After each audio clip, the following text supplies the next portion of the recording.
The other day I was trying to think, who is the most distant person from me?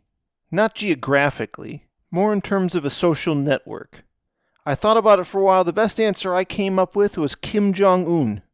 Not a personal friend, not a friend of a friend, but let's imagine a science fiction premise. I've come back from the future, I have to get him a message to save the world. Could I get that message through? I don't have his phone number, email address, but I've worked on some government R&D projects. I know a few low-profile politicians. Maybe one of those people knows someone in the State Department. One of those people knows a UN negotiator. And one of them knows some humanitarian mission person who's been in North Korea. It's common in our culture to say there's just 6 steps between any two people, even from me to Kim Jong-un. It isn't a conspiracy theory. It's a mathematical truth. And it's called the small world hypothesis. It asserts that almost everyone on Earth is only a few connections away from someone else. And if you've been following this season at all, you've probably heard us off maybe on numerous occasions mention how random networks look totally different from real-world networks. Okay, but what if I need mock data or simulated data? Maybe I need test cases to see about the scalability of some graph project I'm working on. A random graph is not going to do the trick. Today's episode is going to be a tiny bit of a history lesson, but mostly the exploration of 3 different models. The Erdős-Rényi model, Watts-Strogatz model, and the Barabashi-Albert model. You're listening to Data Skeptic, Graphs and Networks, the podcast exploring how the graph data structure has an impact in science, industry, and elsewhere. So let's begin with this deceptively simple question. What does a random graph look like? Set aside that we already know it doesn't necessarily look like a real-world network. That's not an obvious insight. And if we rewind to the late 1950s, Hungarian mathematicians Paul Erdős and Alfred Rényi set out to answer this question. Erdős is a particularly famous guy known for publishing on a wide array of topics with a wide array of contributors. There's even this notion of your Erdős number. If you're a co-publisher with him, you have I think a 1, maybe it's a 0. If you've published with someone who published with him, you've got 1 more than that, and so on and so forth. Quite an interesting network in and of itself. But anyway, that's separate. Their idea back at this time in the 50s was kind of bold for the time. People knew about graphs, they'd studied them for a long time, of course. But one of the key insights here was asking the question, what if we studied the entire space of all possible graphs? Good idea, how do we do that? Well, their approach was treating connections as random events. So they came up with a model I'm going to describe for how you generate a random graph. You've got however many nodes in your network, then you go through each possible pairing and you flip a coin. Heads they connect, tails they don't. This was the first formal model of a random network. And it's mathematically tractable, you got to give it that. So even if we know it didn't match reality, this Erdős-Rényi model for the first time put randomness and networks in the same conversation. That opens up an entirely new set of questions. For example, how many links does it take, adding them randomly, before the entire network becomes fully connected? What's the chance that some given nodes end up isolated? And when, on average, does that massive cluster, what we now call the giant connected component, when does that typically emerge seemingly out of nowhere? And these weren't just academic curiosities. Epidemiologists were interested in this. Maybe they could estimate things about how viruses spread. Computer scientists interested in networking saw how they could apply this. And there's a link to physics because mathematicians could finally talk about phase transitions in network structure. That moment when the system flips from one behavior to another, just by nudging a single parameter. So a promising model, computable, easy to understand, easy to work with. That coin toss could just as well be a probability weighted one way or the other. But when scientists tried to apply the Erdős-Rényi model to real-world systems, like social networks and transportation grids, it missed the mark. What it failed to capture was something crucial, and that's the structure of the network. Real-world networks are full of tight communities, little groups where everyone's connected to everyone else. Those clusters always seem to appear. But they also have shortcuts. Once in a while, there's a long-range connection that dramatically shrinks the number of steps between 2 very distant points. Erdős-Rényi does give few short paths, but very little clustering. And that's not what we see in the real world. So the problem became clear. How do you build random networks that are less distinguishable from real-world ones? Or another way of putting it, under what generative process can we make graphs randomly that bear the properties we're looking for? In this case, that there are generally short paths and there's a high degree of clustering.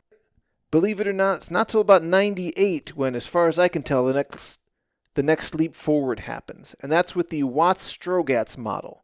So Duncan Watts and Steve Strogatz published a paper that quietly changed everything. Their insight was simple but powerful. You start with a highly clustered network, like a ring lattice.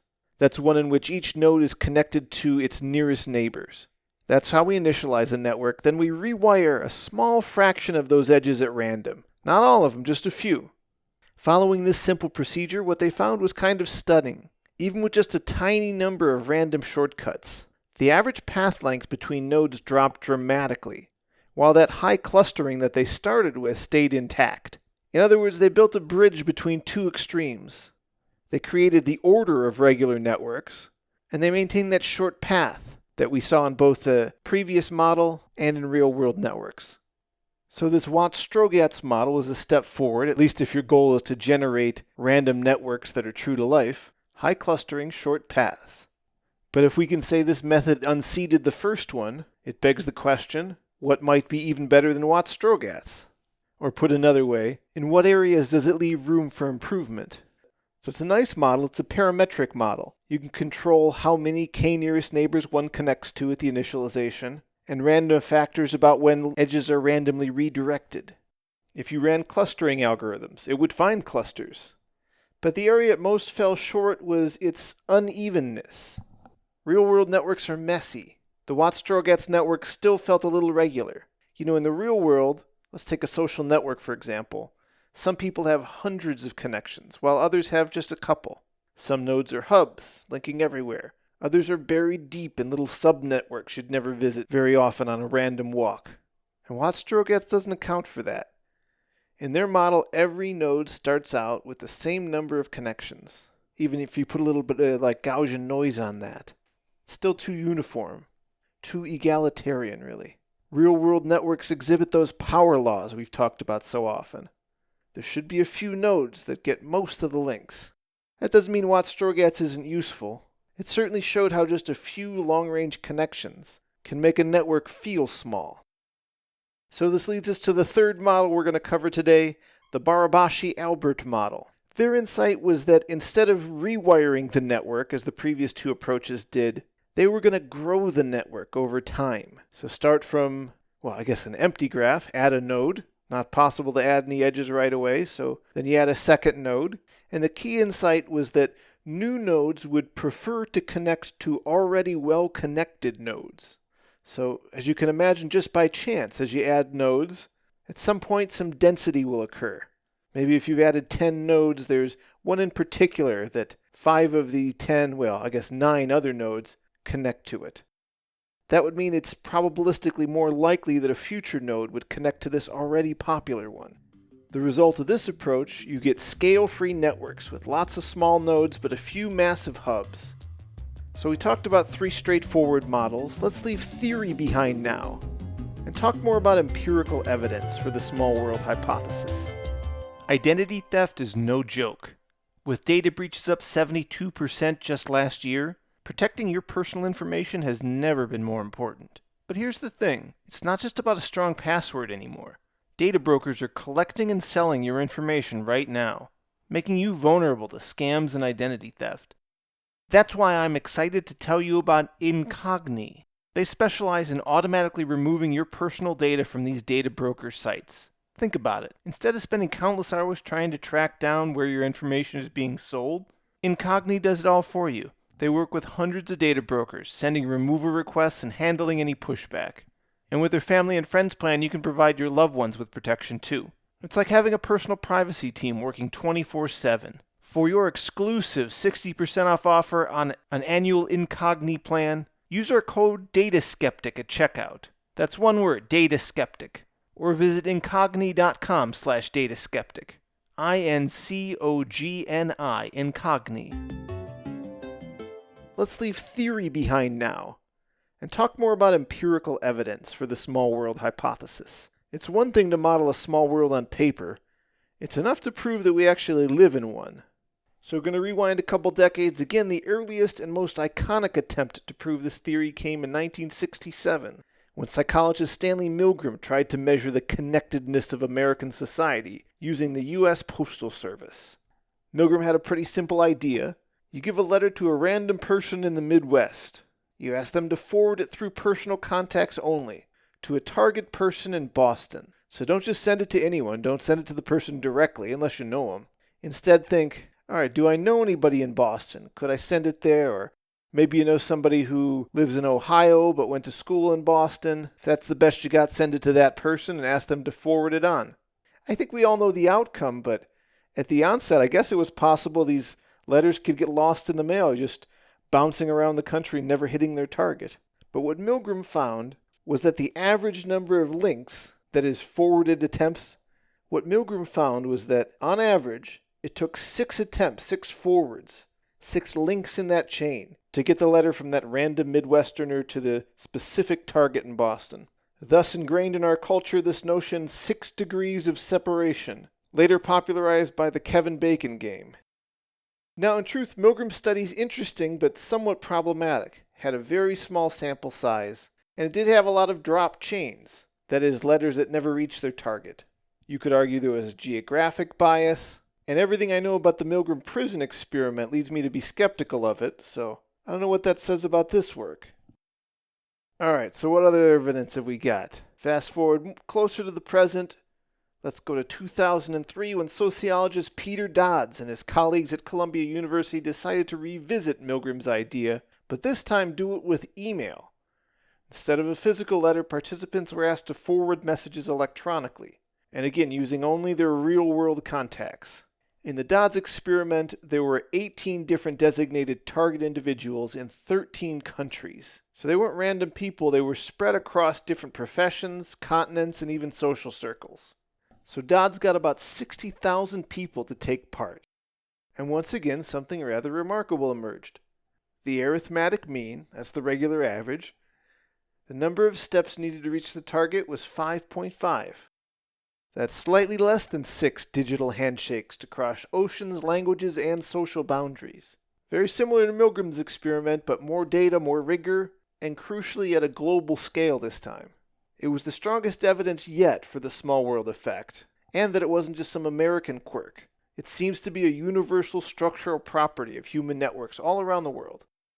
Next insight I could dig up comes in 2011 with the Backstrom et al. Study. So it's 2011 and social networks have blown up. Facebook claims to have 721 million active users and over 69 billion friendship links. Arguably, this is probably the most comprehensive social network dataset ever assembled. So researchers at Facebook, led by Lars Backstrom, were able to ask some really profound questions. Just how many steps really do separate any 2 users on Earth?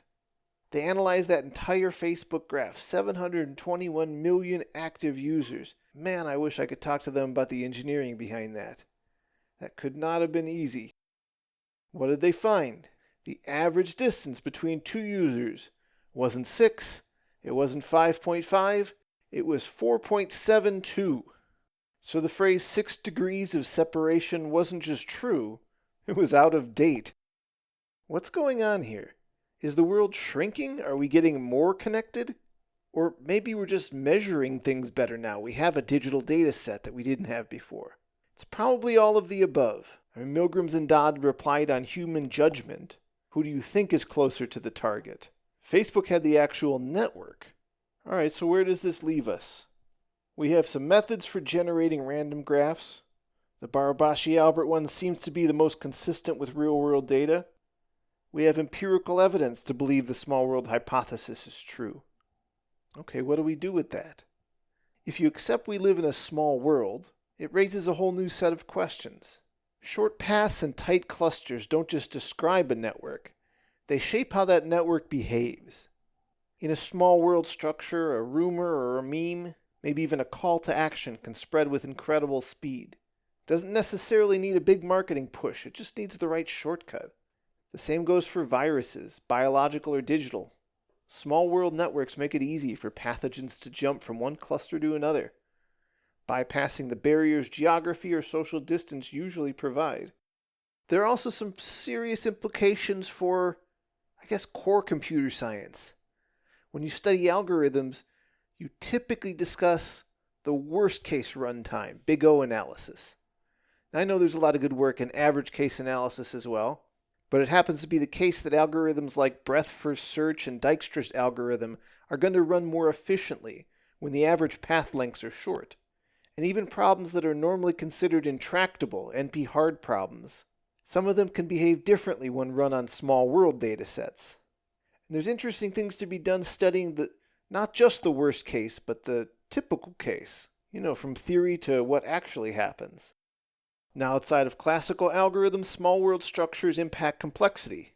So let's now invoke the spirit of Karl Popper and ask the key question, how might one falsify this hypothesis? What data could invalidate the small world hypothesis? One way would be to show that in a real-world network, people are not connected by short paths, that in actuality, average distances are large, that most nodes are isolated or live in structural dead zones. I don't know, maybe with spiders it's that way? Aren't they reclusive? Maybe there's some weird animal whose social network bears that structure, but not one that I know of. Another route would be to disprove the clustering side. Show that real-world networks don't actually form tight communities. But again, across domains, whether social, biological, or technological, always seems to be you see dense local groupings. All this brings us to just one deep truth. The small world hypothesis may not be a law, but it's a pattern. And like any good pattern, its power isn't in being universally true, it's in being true often enough to shape the way we think. Isn't it both curious and wonderful that these emergent properties happen just by scaling up this one wonderful data structure? So the small world hypothesis is one hypothesis that truly stands up to the scrutiny of the skeptical eye.